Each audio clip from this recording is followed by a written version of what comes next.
Halo Sobat Semansa, perkenalkan nama aku Rama. Nama aku Michael, kami alumni dari program KLS 2023-2024. Dan kami ini baru saja menyelesaikan program kami selama setahun di Amerika Serikat.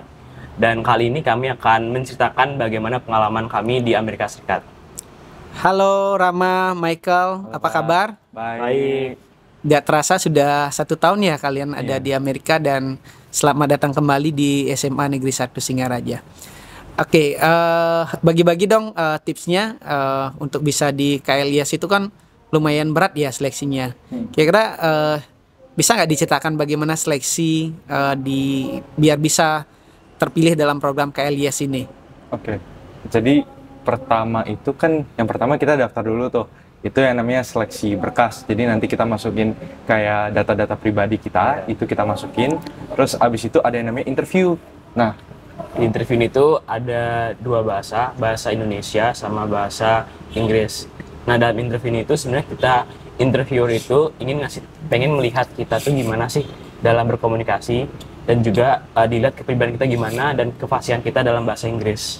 nah terus sudah selesai nih interviewnya itu lewat Zoom kan.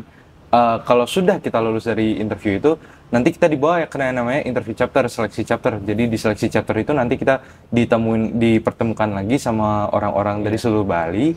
Terus kita tuh kayak dinamika kelompok, dibentuk kelompok-kelompok, dan dinilainya itu nanti pokoknya itu dinilai. Terus siapapun yang lulus itu kemudiannya kayak sebulan 2 bulan gitulah, abis itu diumumin kalau nggak salah ya. Iya, nah setelah itu kita tuh ada seleksi nasional. Itu seleksi internasional kurang lebih seperti seleksi chapter. Itu kayak pengulangan aja, kayak kita awal tuh ngumpulin berkas dulu, terus kita ada interview lagi, terus ada 5 kelompok lagi. Nah, kurang lebih setelah dari seleksi nasional, kita kembali ke rumah masing-masing. Kita nunggu lagi selama sebulan atau 2 bulan itu. Nanti diumumin lah siapa aja yang panelis dari program ini. Jadi kurang lebih itu setahun gitulah ya prosesnya. Iya, dari pertama kita daftar di bulan Agustus sampai abis itu kemudian kita berangkatnya itu di bulan Agustus lagi gitu. Dan itu pun juga kayak walaupun kita udah lolos itu kayak belum pasti berangkat gitu, karena itu kita keberangkatan itu juga ditentukan sama dengan bagaimana kita mendapatkan host family. Jadi kalau misalnya kita belum mendapatkan host family, Itu nggak berangkat. Jadi kayak banyak faktor untuk kayak bisa ke Amerika yang langsung gitu. Oke, selain ketat ternyata panjang juga ya seleksinya. Iya. Berarti ada pembinaan khusus juga ya sebelum kalian berangkat ke Amerika? Ada sih, itu jadi kita dari tanggal Juli tanggal 29 ya. Iya, Juli. Jadi Juli tanggal 29 7 hari sebelum keberangkatan. sampai tanggal Agustus tanggal 6 itu tuh kita semuanya itu dibawa ke TMII. Di situ kita ketemu anak-anak pokoknya dari seluruh Indonesia yang berangkat ke Amerika. Terus ada yang program pertukaran pelajar tapi bayar sendiri, itu kita semuanya dijadiin satu. Terus kita itu dipersiapkan. Jadi di situ tuh kalau nggak salah pokoknya jam 5 pagi itu udah morning call. Terus kita udah disuruh siap-siap ready buat sesi jam 7 pagi. Itu tempat untuk akomodasi segala macam kayak makanan, tempat tidur, tempat tinggal sama 6 hari itu semuanya udah disediain. Jadi kalau misalnya sakit, nanti udah ada kayak organisasi sendiri yang ngurusin. Ada akun cash, itu akun konsumsi dan kesehatan, terus transparan, transportasi. Ya pokoknya semua udah diurusin lah sama panitianya. Benar. Dan selama orientasi nasional itu tujuannya juga untuk mempersiapkan kita nanti tinggal di budaya baru, karena kita juga sendiri. Dan selama 7 hari orientasi itu kita dibahas kayak segala aspek dalam masuki budaya baru. Kayak kita juga belajar gimana komunikasi, kayak gimana menghadapi challenge di sana, ngadapin culture shocknya gimana, dan mempersiapkan kita biar kita tuh kayak nggak terlalu shock sampai di Amerika gitu. Dan itu juga selain kita ada sesi gitu, kita juga ada namanya persiapan untuk pentas seni untuk terakhir kalinya. Jadi itu kita dari jam 7 sampai jam 10 malam itu full sesi. Setelah jam 10 malam itu kita harus latihan untuk farewell party. Jadi kita pentas nanti di depan orang-orang gitulah. Terus kita dari jam 10 malam itu biasanya sampai jam 1, jam 2 malam itu baru selesai. Jadi kayak bener-bener dalam 7 hari itu kayak bener-bener hektik.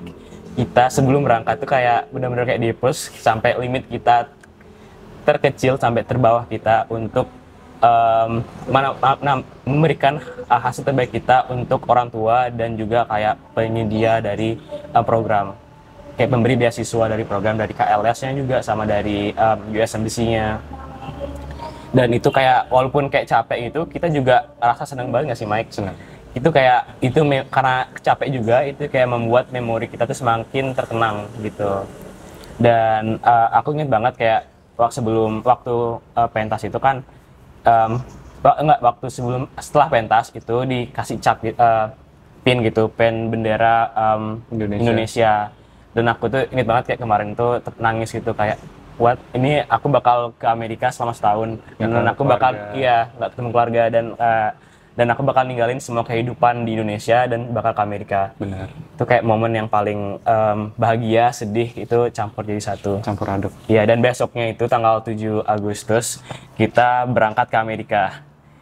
Dan itu perjalanan ke Amerika itu sangat lama, teman-teman. 23 jam. 23 jam. Jadi dari Jakarta ke Doha itu aja sendiri udah 8 jam.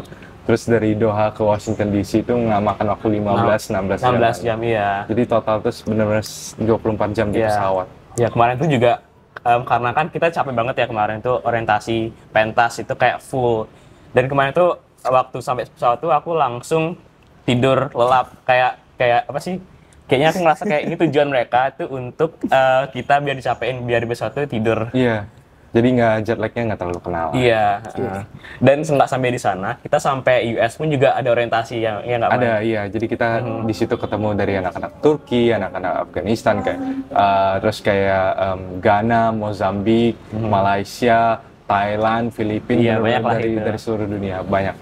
Jadi Dan kita koneksinya itu banyak. Tapi orientasi di internasional itu nggak se ekstrim di sini. Iya, nggak. Kita kayak mulai itu jam 8, terus kayak selesainya jam 10 malam udah selesai, terus jam disuruh tidur. Gampang. Berarti berat juga ya ini ya pembinaannya. Terus bagaimana kalian melewati awal-awal adaptasi di budaya di lingkungan baru di Amerika? Kalau saya itu kan jadi state saya itu namanya Wyoming, dia tuh bentuknya benar-benar di tengah US, bentuknya kotak kayak gini, benar-benar kotak sempurna. Terus Wyoming itu kota saya itu Cheyenne dan itu populasinya 150 ribuan gitu lah. Jadi dibilang kota kecil enggak, kota besar juga enggak. Terus elevasinya itu sekitar 2000 mdpl, jadi lumayan tinggi kayak. Dan tau lah ya, kalau misalnya semakin tinggi terus olahraga di situ kan jadi gampang capek segala macam. Dan gitu. Oksigennya dikit Ya. Terus untuk winter apalagi ya itu benar-benar dingin. Jadi waktu pertama kali saya sampai di sana itu musim panas, tapi musim panas mereka itu nggak kayak di Indonesia yang suhunya itu 38-37 derajat. Tapi kalau di US itu di tempat saya musim panasnya itu 16 derajat, 18 derajat itu sebenarnya udah dingin. Cuma ya mau nggak mau harus tahan adaptasi. Gitu. Ya. Terus awal-awal waktu masuk sekolah apalagi itu kan lumayan nervous istilahnya, kayak kira-kira aku bisa nggak ya berteman sama orang-orang di sini, kayak takut nanti kalau misalnya kita tuh beda karena beda culture, nanti kita dikira misfit atau dibully lah karena kita, apalagi kan sebelum kita berangkat tuh kayak denger banyak lah intinya kayak kasus pembulian di US gitu. Ya kalau aku gimana kayak ngatasin adaptasi, sebenarnya sih kayak sebelum berangkat dari Amerika itu waktu zaman COVID itu aku udah sering kayak search tentang Amerika. Waktu COVID itu kayak aku nonton YouTube dalam bahasa Inggris, terus kayak vlog-vlog A Day in My Life in High School gitu. Terus kayak dari sana tuh aku udah ada bayangan kayak Amerika tuh seperti apa. Dan aku juga belajar dari YouTube, dari film-film itu kayak orang Amerika tuh kayak gimana sih. Dan aku dari sebenarnya kayak aku nggak ada ekspektasi aku ke Amerika tuh nggak begitu jauh gitu, karena semua yang aku tonton dan semua yang aku lihat di YouTube, di buku itu kayak beneran terjadi di sana. Contohnya kayak Amerika tuh kalau di film-film tuh kan lebih kayak emphasize kayak orang kulit putih, tapi sebenarnya di Amerika tuh itu lebih diverse, kayak semua ras dan semua jenis masyarakat itu ada di Amerika dan campur jadi satu. Dan itulah menurut aku hal yang paling unik dari Amerika. Tapi kalian jangan takut misalnya kalau kalian mau daftar programnya juga, kalian jangan takut kiranya nanti karena kalian mungkin Asian atau kalian mungkin warna kulitnya berbeda atau agama kalian yang berbeda, itu kalian jangan takut karena itu benar-benar diverse. Orang US itu mereka tuh they're open minded. Jadi kalau misalnya ada perbedaan itu bukannya malah ngebully, tapi they want to learn. Mereka itu mau belajar. Jadi kita orang-orang Indonesia itu yang culture-nya banyak, itu mereka malah penasaran gimana sih sekolah di Indonesia gitu kan. Jadinya jujur kalau misalnya apa ya, it's once in a lifetime experience. Jadi kalau misalnya kalian diberi kesempatan, udah daftar dulu, daftar aja, coba aja, lifetime lah ya. Coba aja. Benar. Bisa diceritakan dong ini bagaimana kehidupan kalian di sana bersama host family ya, bersama orang tua asuh di Amerika. Oke, kalau saya itu kan karena host family itu single father, dia nggak ada istri, dia nggak ada anak, jadinya benar-benar, dan dia juga lumayan masih muda lah, masih 30-an, jadi jiwanya itu masih jiwa-jiwa anak muda, jiwa adventurous-nya gitu masih ada. Itu saya sering diajak jalan-jalan. Jadi waktu 5 hari setelah saya sampai di Wyoming itu dia ngajak saya ke national park, namanya tuh Yellowstone National Park. Itu benar-benar cantik. Ada kayak air terjun segala macam, terus ada belerang yang ngeluarin steam kayak uap-uap gitu. Soalnya Yellowstone National Park itu sebenarnya dia itu gunung, cuma gunung vulkanik, masih aktif sampai sekarang. Cuma lavanya itu disimpan di dalam buminya. Jadi kan maksudnya itu kayak ini gunung. Jadi kayak gunungnya gitu itu ya? gunungnya itu di dalam tanah gitu. Jadi kalau misalnya sebenarnya waktu itu ada dokumentari Yellowstone apalah gitu pokoknya.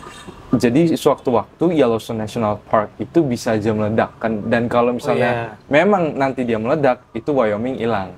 Kayak Wyoming, Idaho, separuhnya Idaho itu hilang nanti. Gue juga pernah nonton kayak video di film yang namanya 2012 itu kayak di Wyoming kayak meletus tuh kayak the entire West Coast itu hilang. Terus pokoknya itu benar-benar cantik. Terus waktu Desember apalagi itu dia ngajak saya naik cruise ship, Carnival kapal pesiar gitulah. Terus itu jadi kita dari Wyoming itu terbang ke California, terus keliling-keliling. Jadi saya itu diajak ke pokoknya banyak banget tempat-tempat yang di film-film yang saya kira dulu nggak bakal deh bisa ke situ. Ternyata cantik-cantik juga tempatnya, bagus. Jadi pengalamannya itu banyak, koneksinya itu banyak. Bener banget. Kayak banyak banget ini keuntungan kita di sana gitu. Terus kalau aku sama host family, jadi aku tinggal dengan Jamie dan Daniel itu sepasang, dan aku juga tinggal sama double placement, itu artinya itu kayak orang exchange student yang tinggal sama aku dalam satu rumah. Itu namanya Akif dari Turki. Jadi waktu pertama kali sampai di Amerika itu mereka ngerti karena aku baru sampai dan habis dengan segala kejetlagan. Jadi minggu pertama tuh kayak bener-bener aku resting dan untuk adaptasi di lingkungan sana. Dan minggu kedua itulah mulailah semua adventure yang mereka planin. Dan yang aku lihat dari orang Amerika tuh, apalagi keluarga aku sendiri, mereka tuh udah ngeplan sepanjang tahun aku tuh udah itu ngapain aja. Jadi kayak misalnya tuh waktu minggu kedua kita tuh kemarin ke Frostburg, itu kayak daerah di Maryland. Itu juga setelah itu di spring break itu kita kemarin ke Pittsburgh, terus ke Buffalo, terus juga ke Niagara Falls. Dan mereka udah plan dari awal dari awal kayak setahun sebelum mereka nge-host kita tuh udah rencana kayak jadi dikasihlah kalender. Nah ini rencana kita selama setahun. Itu jadi kayak bener-bener terplan. Iya, dan aku juga sekarang ini bawa buku yearbook, itu kita buat yearbook untuk mengenang memori kita di sana. Ini Jamie dan Daniel sama Akif dari Turki. Dan di sini kita juga aku cerita-cerita gitu, kayak bukan cerita sih, kayak foto-foto pengalaman aku kemarin di sana. Oh iya, aku juga belum ngasih tahu kayak aku tuh placementnya tuh di Greenbelt, Maryland. Itu ada di pesisir timurnya Amerika Serikat. Maryland, di tempat aku Greenbelt, Maryland itu berbatasan langsung sama Washington DC. Jadi kayak setiap aku ke DC itu mudah dengan public transportation. Jadi aku tinggal naik metro train itu sampai di situ sampai dengan selamat. Dan itu juga menurut aku juga public transportation itu sangat accessible dan lumayan murah. Kalau di weekend itu cuma $2 PP-nya gitu. Hal yang aku paling suka sama family aku ini, mereka tuh sangat mengutamakan kebersamaan keluarga. Jadi dalam setiap harinya, walaupun kita tuh sangat sibuk dengan agenda kayak orang tua kerja dan aku juga sekolah kan kemarin. Itu full dari pagi sampai jam 6 tuh nggak pernah ketemu. But mereka tuh mengutamakan kebersamaan pada saat dinner. Nah, jadi di waktu dinner tuh kita tuh bakal masak bareng. Nah setelah itu kita bakal duduk bareng itu dalam satu circle, itu nggak boleh pegang HP selama dinner. Jadi kita bakal ngelakuin yang namanya good thing and bad things. Itu artinya apa? Jadi kita bakal cerita kayak gimana sih keseharian kita dalam harian gitu. Ada nggak hal baik yang terjadi dalam hari kita, ada juga nggak hal buruk dalam hari kita. Jadi dalam sehari itu kayak adalah waktu 2 jam itu untuk spending time bener-bener bareng mereka. Kita bakal ngobrol. Dan mereka juga nge-treat saya sebagai anaknya sendiri, dan aku kayak ngerasa benar-benar di-accept sama mereka.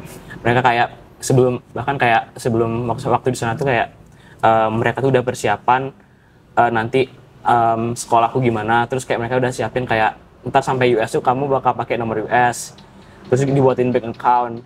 Itu kalau ada semua problem itu aku tinggal bilang aja ke mereka dan mereka bakal solve problem itu bareng-bareng. Lucu banget.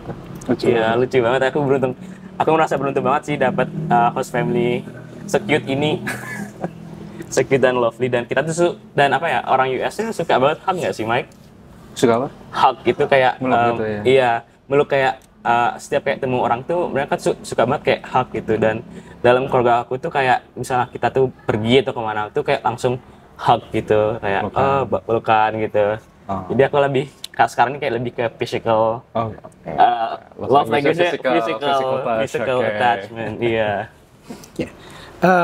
Tadi kan disinggung tentang sudah ada persiapan ke sekolah itu karena ini memang programnya pertukaran pelajar gitu ya. Diceritakan juga ini apa namanya bagaimana kehidupan Daily life di sekolah. Oke, jadi kalau di US itu, kalau sekolah saya, nggak tahu sekolah kamu. Kalau sekolah saya itu, jadi dibagi namanya ada A days, B days, and C days. Jadi A days itu, misalnya nih, A days itu hari Senin dan hari Rabu. Jadi di A days ini saya ada pelajaran matematika, biologi, abis itu ada kelas apa ya, kalau nggak salah ROTC itu kayak militer gitu, sama lagi satu itu ada entrepreneurship. Terus kalau B-Days itu saya itu ada pertama culinary arts, yang kedua English, terus yang ketiga itu kalau nggak salah fotografi, dan yang keempat itu digital arts. Jadi konsepnya kalau di US itu kan moving class kayak kampus-kampus kita yang pindah ke kelas-kelasnya. Jadi guru itu stay di kelasnya gitu. Kita terus pindah. ROTC itu seru. Kenapa seru? Karena di situ kita benar-benar kayak militer, jadi setiap hari Rabu itu kita pakai seragam militer segala macam. Terus saya di situ ikut yang namanya color guard. Jadi kalau misalnya ada lomba kayak pertandingan olahraga gitu deh pokoknya. Jadi itu nanti ada yang bawa bendera United States, terus ada yang jadi di Amerika tuh kan semua provinsi itu ada benderanya masing-masing. Jadi ada yang nurunin bendera Amerikanya, terus bendera state, sama yang di kanan dan di kiri itu bawa senjata. Jadi kayak semacam penghormatan gitulah. Terus abis itu color guard itu juga ikut lomba-lomba, kompetisi-kompetisi kayak jadi senjatanya itu kayak dilempar ke atas, diputer-puter segala macam. Marching band di Semansa gitu, cuman kayak pakai senjata gitu ya. Pakai senjata, dan senjatanya lumayan berat sih. Itu asli nggak senjatanya? Asli dong. Asli. Nggak plastik, nggak plastik kan? Dari kayu. Dari kayu.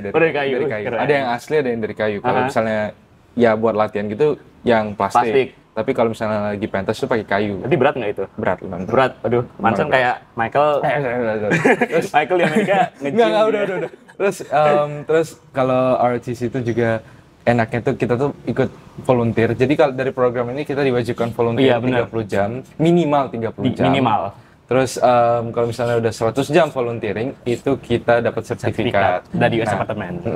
Terus karena saya ikut ROTC ini, jadi kita tuh volunteer kayak ke homeless shelter, kayak penampungan orang-orang yang gak punya rumah.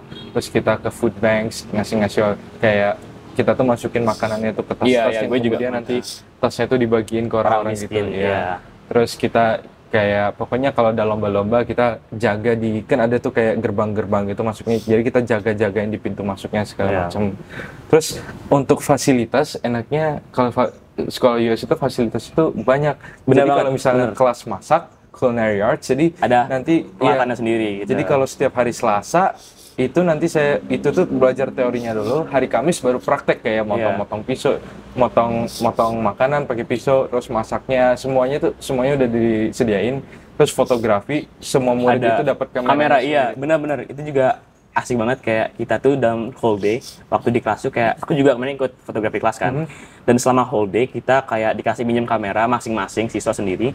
Dan kita selama bukan whole day sih, kayak selama period itu kayak jam pelajaran itu kita kayak bisa pakai kamera itu untuk ngelakuin tugas dan ngelakuin eksperimen apapun itu. Jadi kalau misalnya kan itu nanti kita dikasih assignment kayak belajar tentang shutter speed, belajar tentang ISO, belajar tentang apa namanya, pokoknya ya, sesuatu yang berhubungan dengan kamera. Itu nanti kita disuruh kameranya, kita dikasih pas, terus itu tuh bisa keluar dari sekolah, nanti kalian foto-foto gimana. Seru deh pokoknya. Iya, seru banget. Seru banget. Iya. Aku bilang kayak dari Amerika itu kan. Jadi kayak sistem Amerika Serikat itu aku beda sama Michael. Jadi aku nggak ada day one day itu, tapi aku kayak setiap hari itu sama dia. Jadi agak monoton sih menurutku, kayak agak bosan sedikit sih. Cuman jadi kita sebagai siswa Amerika tuh di most high school itu ada 4 year. Itu kayak junior year, freshman, sophomore, junior, senior. Itu kayak 9, 10, 11, 12. Dan kita tuh dalam 1 tahun itu, kalau aku tuh di sekolahku ada 7, kita harus wajibin 7 pelajaran. Itu ada yang 4 itu core itu harus ada bahasa Inggris, matematika, history itu kayak sejarah, dan juga apa sih itu satu? IPA. Science, iya. Juga kayak ada 3 selektif itu kayak aku sama Michael tuh kemarin tuh ngambilnya fotografi. Aku kemarin ngambil fotografi, ngambilnya juga Spanish sama choir. Jadi choir itu nyanyi kan. Dan di US itu kita karena ada 3 mapel itu. Selain mapel itu juga mata pelajaran itu sangat-sangat luas, ya nggak Mike? Itu luas banget, kayak di semua aspek kehidupan tuh ada. Bahkan kayak kemarin aku dengar kayak ada kelas AP seminar, itu kayak kita tuh kayak cuma di kelas kayak buat circle terus kayak diskusi doang kelasnya. Ada juga kelas yang namanya, aku ingat banget temanku cerita, ada juga kelas yang namanya itu jadi kayak kelas government. Itu kita kayak belajar tentang sistem politik di Amerika Serikat dan juga luar negeri. Itu jadi kayak sangat-sangat beragam. Ada juga kelas drama nggak sih? Kelas drama ada. Ya, kelas drama, kelas acting. Jadi kayak kita tuh ada freedom, kita ada kebebasan untuk milih apapun itu. Ngelas besi pun ada kelasnya. Iya, kayak ngelas besi. Otomotif juga. Oh iya, kayak otomotif juga ada. Kayak jadi semua itu ada. Itu bagusnya sih, kayak kita ada freedom milih sama kayak freedom kevariasian kelas-kelas sana. Terus juga aku kemarin tuh sekolah itu mulainya jam 8.45. Jadi dan selesainya itu jam 3.20. 8.45. Jadi kayak enak banget, kayak aku yang nggak perlu bangun pagi jam 6. Jadi kayak jam 8 bangun tuh udah oke. Dan aku tuh kemarin itu naik sepeda ke sekolah, jadi kayak nggak perlu naik yellow bus. Dan itu menurutku kayak yellow bus tuh kayak overrated gitu kan. Dan kayak misalnya kalau naik yellow bus nggak kemarin? Enggak sih. Soalnya kalau aku kan rumahku di sini, sekolah tuh di sini, jadi di jalan aja. 2 menit jalan tuh sampai. Tapi nggak enaknya tuh waktu winter. Waktu winter itu kan saljunya tebal, tebal, selutut. Jadi mau nggak mau. Oh shit. Jadi itu tuh susah. Dan kayak waktu winter tuh juga aku ngerasa kayak slippery gitu nggak sih? Iya, jalannya licin. Jadi kalau di tempat aku tuh sering kecelakaan karena malamnya itu saljunya tuh keras. Terus paginya tuh jalannya tuh udah jadi licin. Jadi kayak truk-truk itu sering guling-guling gitulah. Jadi jalannya ditutup gitu, gak enaknya. Oh gitu. Jadi aku kan full day, maksudnya nggak full day sih, kayak monoton gitu. Dan juga orang Amerika tuh, sekolah Amerika tuh kayak emphasize kita partisipasi dalam klub. Di sekolah lu ada nggak sih, Mike? Kayak kita tuh kayak siswa tuh kayak bisa ngebuat klubnya sendiri. Kayak sekolahku juga ada namanya tuh Taylor Swift Club. Jadi mereka tuh ke klub itu kayak setiap hari apa gitu dalam seminggu, dan mereka tuh listen lagunya Taylor Swift. Jadi mereka tuh kayak emphasize kayak siswa tuh punya kebebasan untuk buat klubnya sendiri dengan circle sendiri. Dan aku kemarin juga sempet kayak ikut klub, bukan sempet sih, aku sempet hadir kayak ikut klub yang namanya Doctor Who.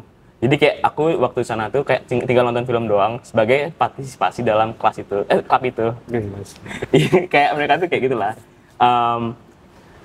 Aku juga kemarin ikut setelah sekolah itu aku juga ikut sport. Jadi selama fall itu selama musim gugur aku ikut namanya cross country.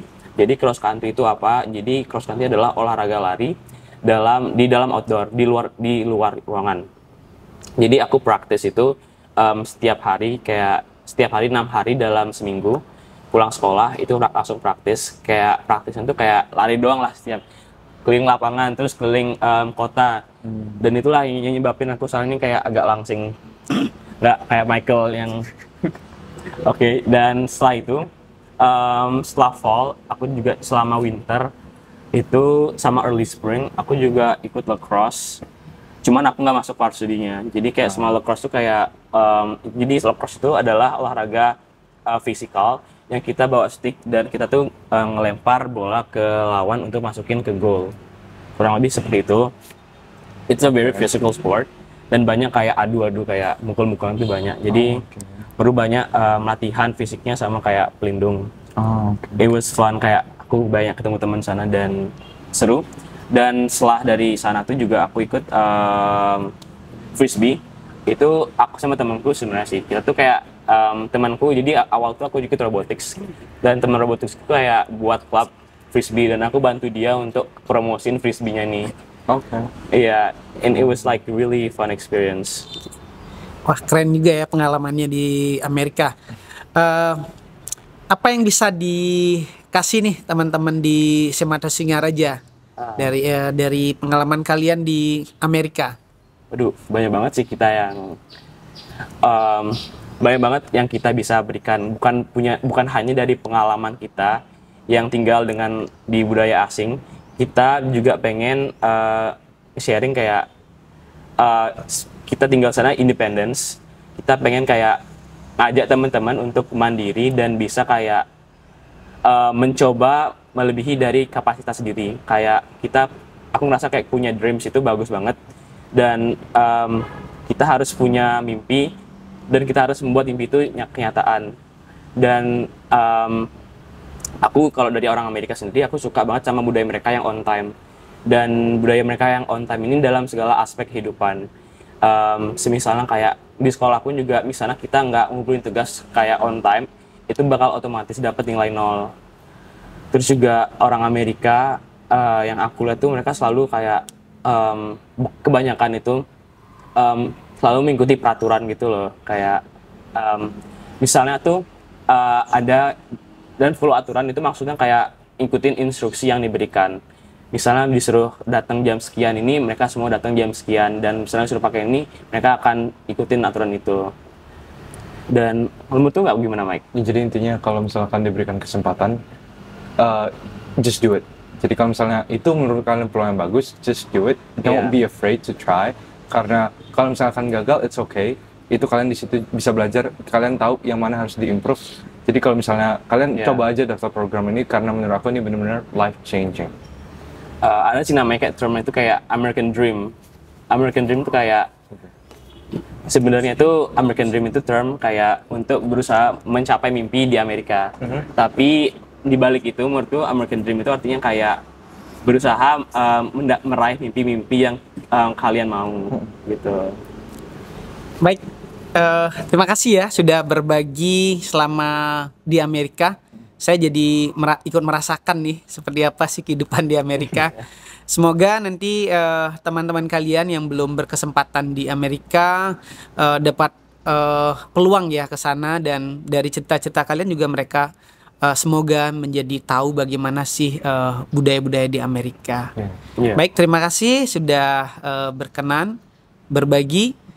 Semoga nanti kalian di Indonesia bisa beradaptasi kembali ya setelah 1 tahun di Amerika. Terima kasih teman-teman. Kita juga akan melanjutkan kelas 12 di Semansa lagi. Jadi see you di kelas nanti. See you di kelas nanti teman-teman.